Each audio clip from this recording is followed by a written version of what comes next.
I am writing this under an appreciable mental strain, since by tonight I shall be no more.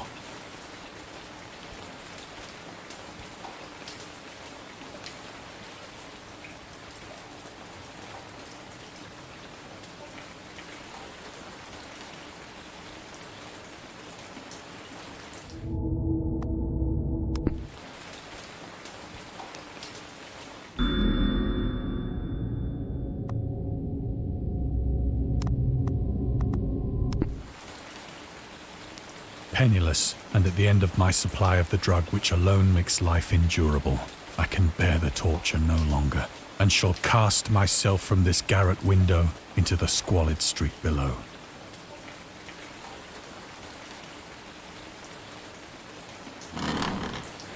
Do not think from my slavery to morphine that I am a weakling or a degenerate.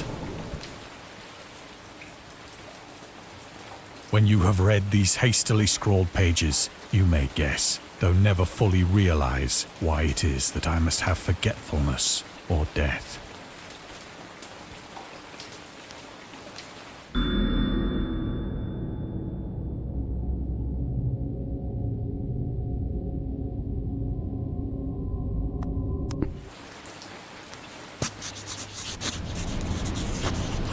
It was in one of the most open and least frequented parts of the broad Pacific that the packet of which I was supercargo fell a victim to the German sea raider.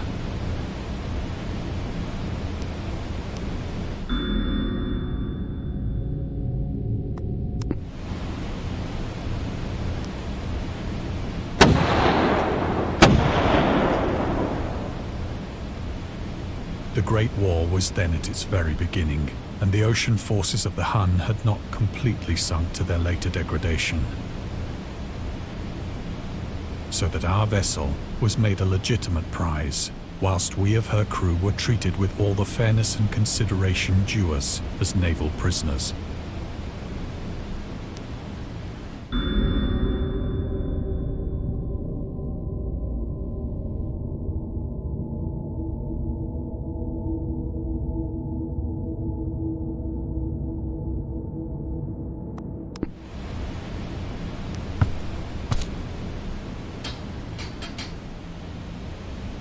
So liberal, indeed, was the discipline of our captors, that 5 days after we were taken, I managed to escape alone.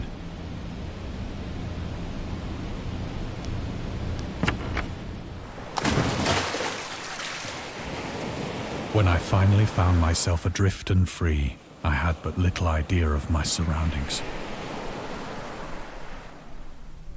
Never a competent navigator, I could only guess vaguely by the sun and stars that I was somewhat south of the equator.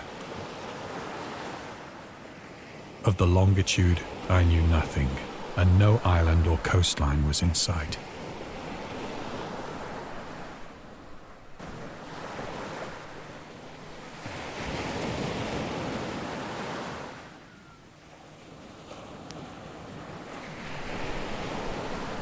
The weather kept fair, and for uncounted days I drifted aimlessly beneath the scorching sun, waiting either for some passing ship or to be cast on the shores of some habitable land.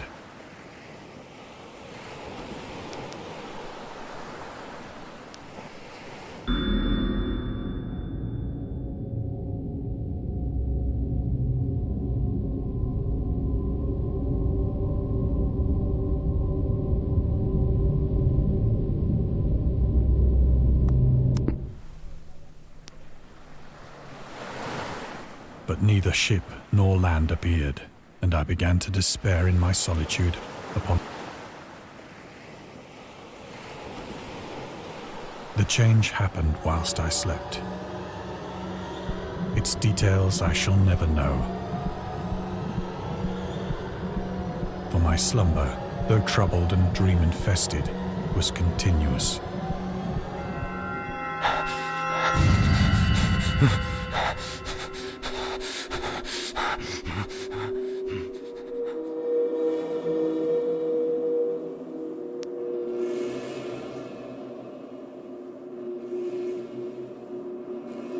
When at last I awoke, it was to discover myself half sucked into a slimy expanse of hellish black mire, which extended about me in monotonous undulations as far as I could see, and in which my boat lay grounded some distance away.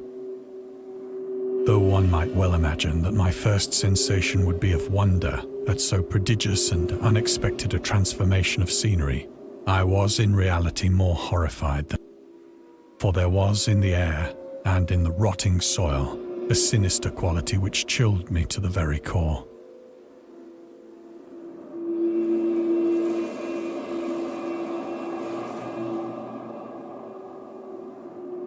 The region was putrid with the carcasses of decaying fish and of other less describable things which I saw protruding from the nasty mud of the unending plain.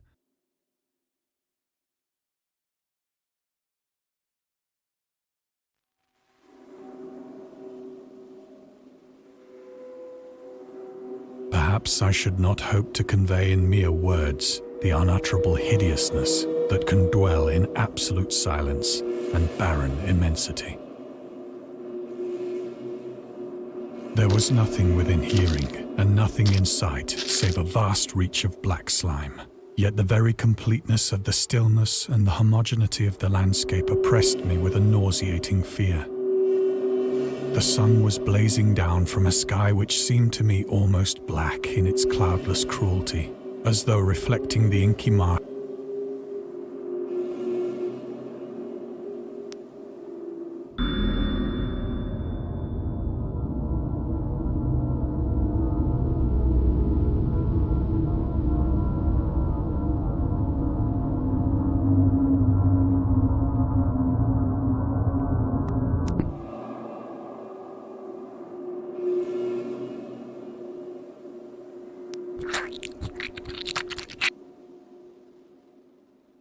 As I crawled into the stranded boat, I realized that only one theory could explain my position. Through some unprecedented volcanic upheaval, a portion of the ocean floor must have been thrown to the surface, exposing regions for which innumerable millions of years had lain hidden under unfathomable watery depths. So great was the extent of the new land which had risen beneath me that I could not detect the faintest noise of the surging ocean, straining my ears as I might.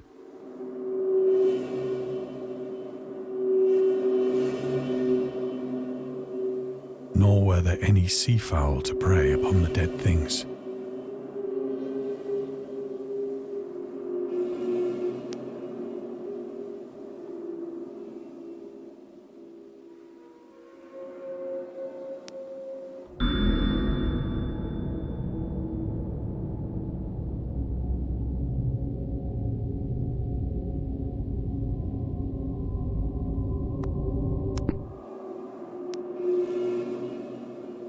For several hours I sat thinking or brooding in the boat, which lay upon its side and afforded a slight shade as the sun moved across the heavens. As the day progressed, the ground lost some of its stickiness and seemed likely to dry sufficiently for traveling purposes in a short time. That night I slept but little, and the next day I made for myself a pack containing food and water, preparatory to an overland journey in search of the vanished sea and possible rescue.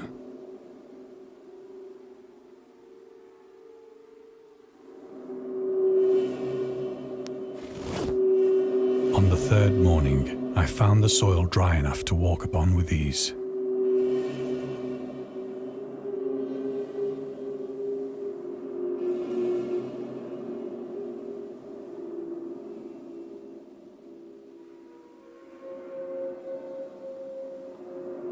The odor of the fish was maddening, but I was too much concerned with graver things to mind so slight an evil, and set out boldly for an unknown goal.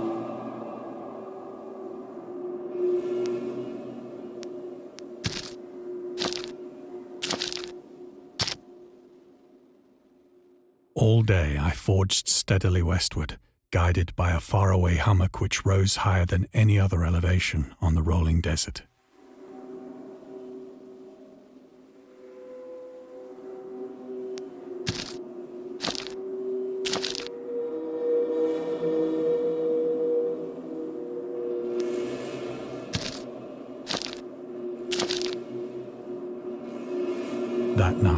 I encamped, and on the following day still travelled toward the hummock, though that object seemed scarcely nearer than when I had first espied it.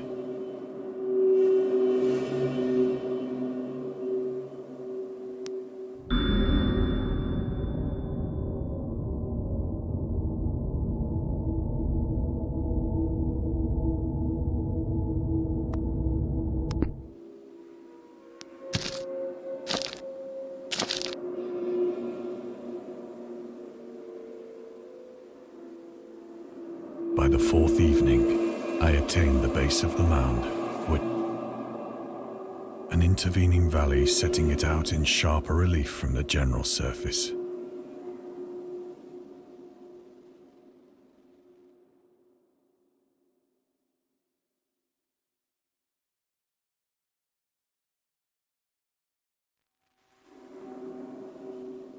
Too weary to ascend, I slept in the shadow of the hill. I know not why my dreams were so wild that night, but ere the waning and fantastically gibbous moon had risen far above the eastern plain, I was awake in a cold perspiration, determined to sleep no more. Such visions as I had experienced were too much for me to endure again.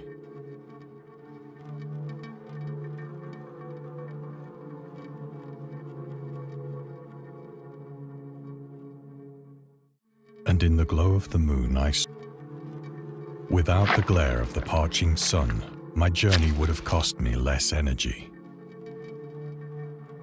Indeed, I now felt quite able to perform the ascent which had deterred me at sunset. Picking up my pack, I started for the crest of the eminence.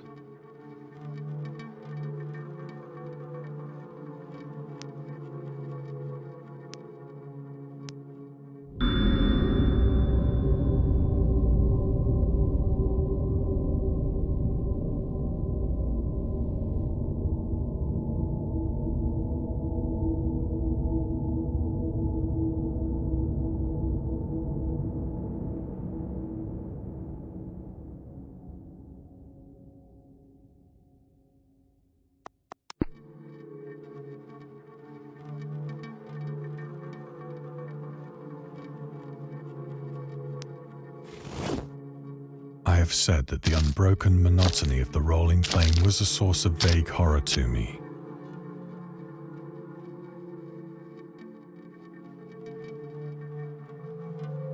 But I think my horror was greater when I gained the summit of the mound and looked down the other side into an immeasurable pit or canyon.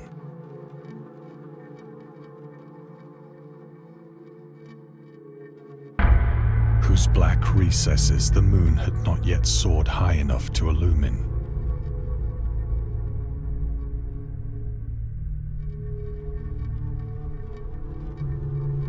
I felt myself on the edge of the world, peering over the rim into a fathomless chaos of eternal night. Through my terror ran curious reminiscences of Paradise Lost.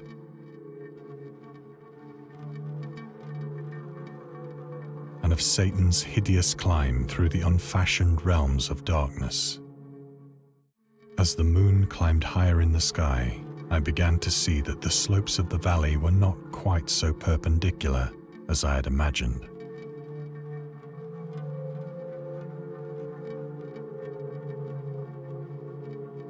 Ledges and outcroppings of rock afforded fairly easy footholds for a descent, whilst after a drop of only a few hundred feet, the declivity became very gradual.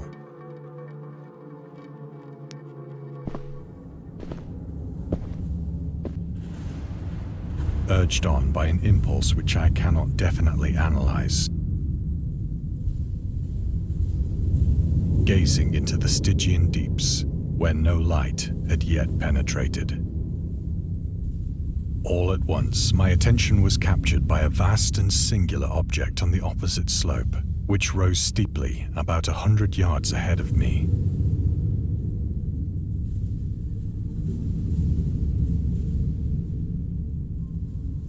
an object that gleamed whitely in the newly bestowed rays of the ascending moon.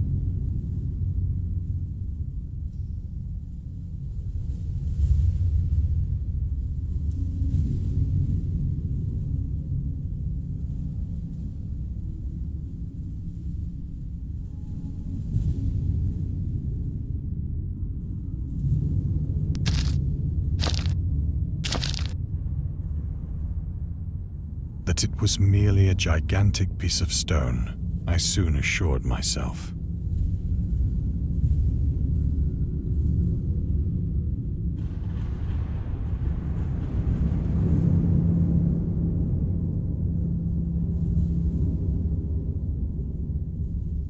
But I was conscious of a distinct impression that its contour and position were not altogether the work of nature. A closer scrutiny filled me with sensations I cannot express.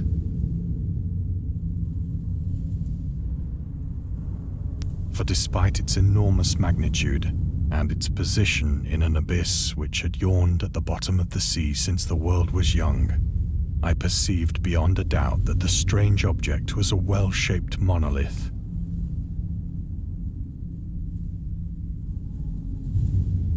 Whose massive bulk had known the workmanship and perhaps the worship of living and thinking creatures. Dazed and frightened, yet not without a certain thrill of the scientist's or archaeologist's delight, I examined my surroundings more closely.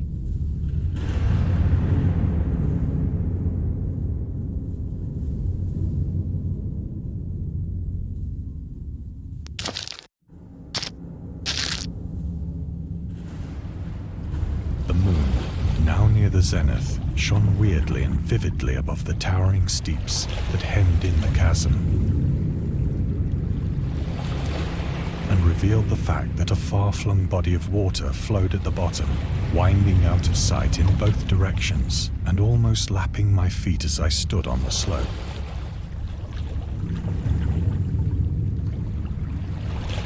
Across the chasm, the wavelets washed the base of the Cyclopean monolith, on whose surface I could now trace both inscriptions and crude sculptures.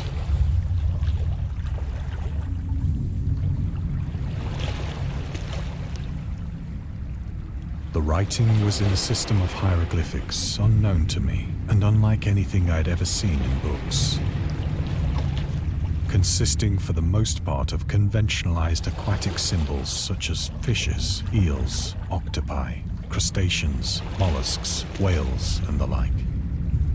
Several characters obviously represented marine things which are unknown to the modern world, but whose decomposing forms I had observed on the ocean-risen plain. It was the pictorial carving, however, that did most to hold me spellbound.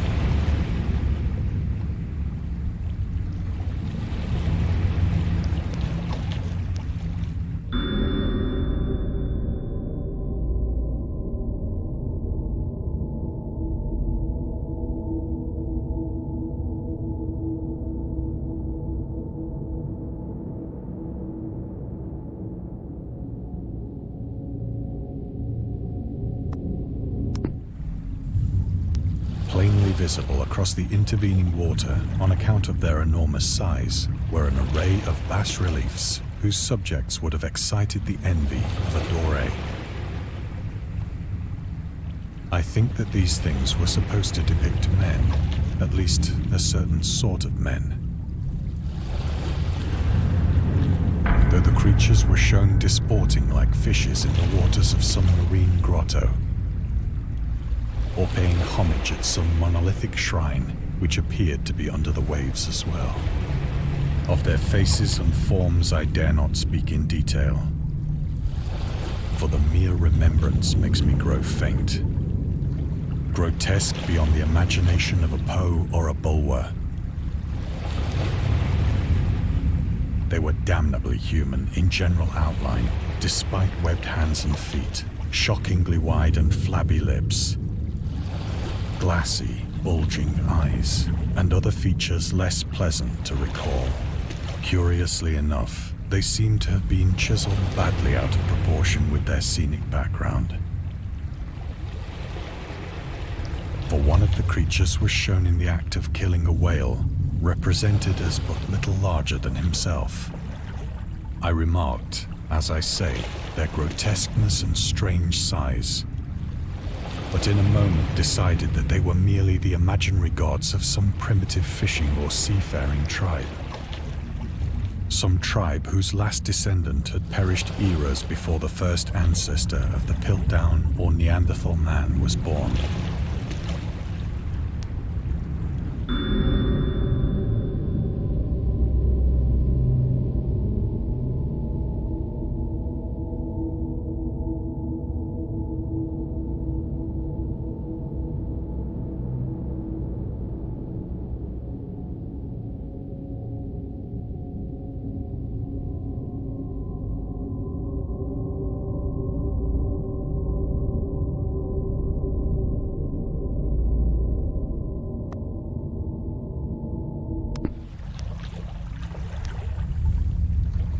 Awestruck at this unexpected glimpse into a past beyond the conception of the most daring anthropologist, I stood musing whilst the moon cast queer reflections on the silent channel before me. Then, suddenly, I saw it. With only a slight churning to mark its rise to the surface, the thing slid into view above the dark waters. Vast, profuse, and loathsome, it darted like a stupendous monster of nightmares to the monolith, about which it flung its gigantic scaly arms, the while it bowed its hideous head and gave vent to certain measured sounds. I think I went mad then. Of my frantic ascent of the sloping cliff and of my delirious journey back to the stranded boat, I remember.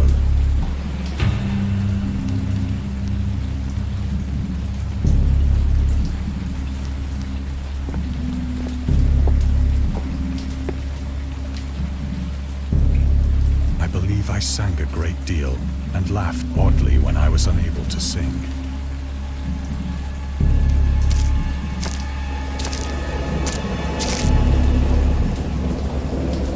I have indistinct recollections of a great storm sometime after I reached the boat. At any rate, I know that I heard pearls of thunder and other tones which nature utters only in hope.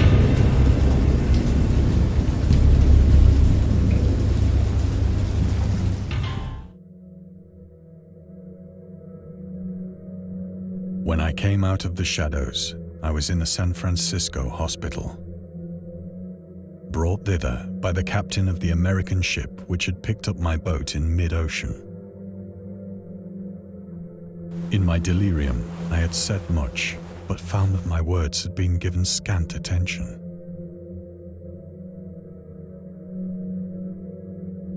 Of any land upheaval in the Pacific, my rescuers knew nothing.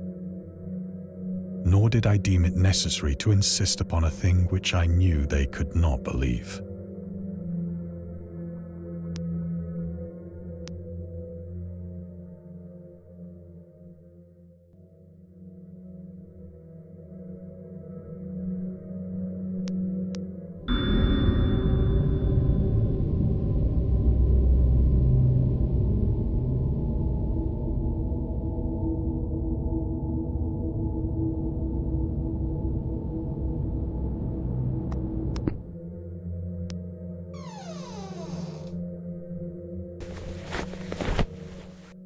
Once I sought out a celebrated ethnologist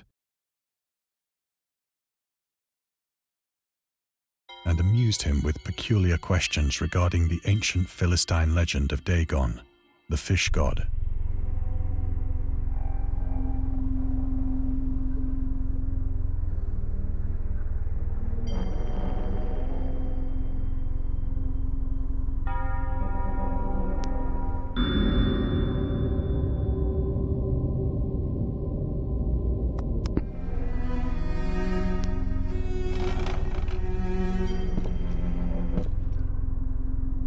But soon perceiving that he was hopelessly conventional, I did not press my inquiries.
It is at night.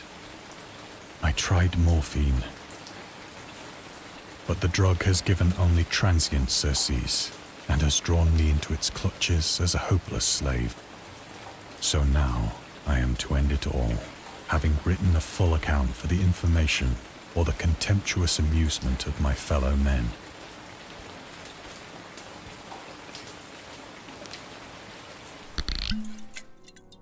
Often, I ask myself if it could not all have been a pure phantasm. A mere freak of fever as I lay sun-stricken and raving in the open boat after my escape from the German man of war.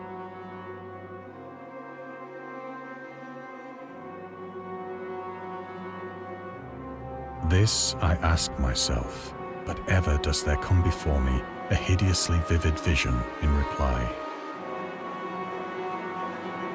I cannot think of the deep sea without shuddering at the nameless things that may at this very moment be crawling and floundering on its slimy bed, worshipping their ancient stone idols and carving their own detestable likenesses on submarine I dream of a day when they may rise above the billows to drag down into their reeking talons the remnants of puny, war-exhausted mankind. Of a day when the land shall sink and the dark ocean shall ascend amidst universal pandemonium.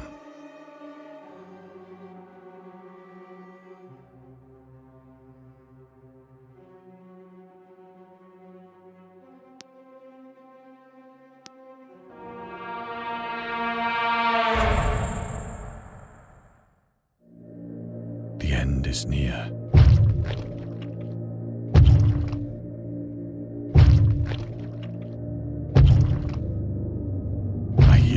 At the door, as of some immense slippery body lumbering against it.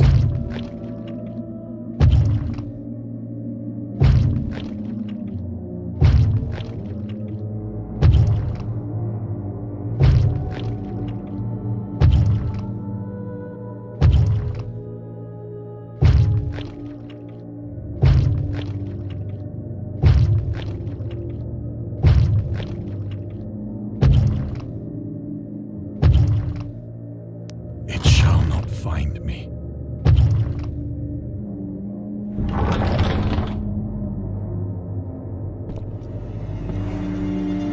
God, that hand!